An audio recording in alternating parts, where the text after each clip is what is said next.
This video is day one of a 5-part Bible study related to my song, How You Gonna Be? So grab your Bible or your Bible app and let's get started. And how you gonna be like a soldier in the fleet of the army of the God who was never lost, never faced defeat? How you gonna be and what you gonna do even when you feel like you ain't in the mood, yeah. So here's how each Bible study video is gonna flow. We're gonna read the verses for that day, then talk about their meaning in context, and then talk about what we can apply from it to our own lives. All right, so here we go. The verses for today are 2 Timothy 2:3-4, and it says, "You therefore must endure hardship as a good soldier of Jesus Christ. No one engaged in warfare entangles himself with the affairs of this life, that he may please him who enlisted him as a soldier." So I explained the context a little in my video on why I wrote the song, How You Gonna Be? But the context of this passage is that while in prison, Paul wrote this letter to Timothy, who was a leader in the church at that time, to encourage him to keep the faith and keep pressing forward with the gospel despite persecution, opposition, and false teaching that was going on. So that's the general context, so let's get into the meaning of these verses. In verse 3, Paul says, "Suffer hardship with me as a good soldier of Jesus Christ." So what does that mean? What was the hardship Paul was instructing Timothy to go through, and why is he comparing it to being like a soldier?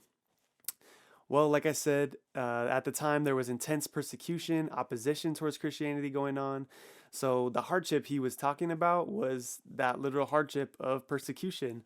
It was the hardship of people strongly opposing him and the gospel message.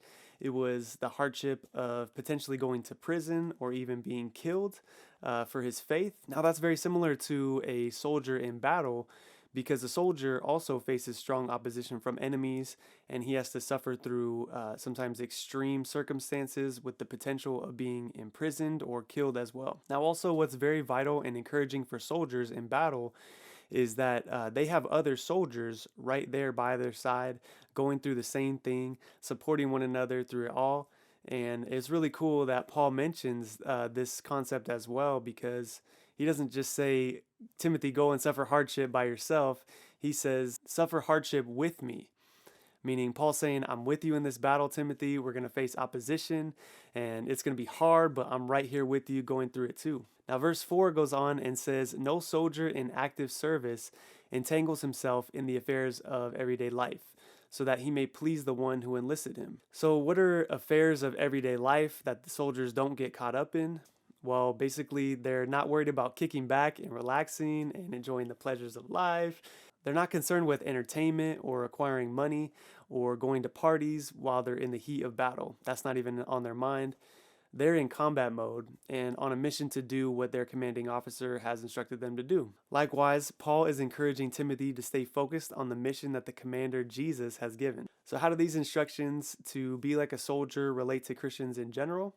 Well, in a similar way that it related to Timothy. Just because this analogy was given to Timothy in that specific time doesn't mean that this can only apply to leaders in the church during times of persecution. Although it may apply to them to an even greater degree, it still applies to all believers, because even later on in this same letter, in chapter 3, verse 12, Paul says everyone who wants to live in a godly way in Jesus will be persecuted. So all of us need to be like soldiers, persevering through battles of opposition and staying focused on the mission we've been given.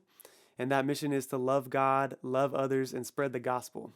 Now we also got to remember to be encouraged that other believers are going through the same things with us, just as 1 Peter 5:9 says as well. So let's not let the love of the world and the love of comfort and pleasure distract us from the battle, as that will leave us not pleasing to our commanding officer, which is God. And another reason why this message is actually very relevant right now is that in this day and age, biblical Christianity is being attacked, distorted, and opposed very, very strongly. So keep fighting the good fight and keep the faith, as there will be a victory and reward in the long run.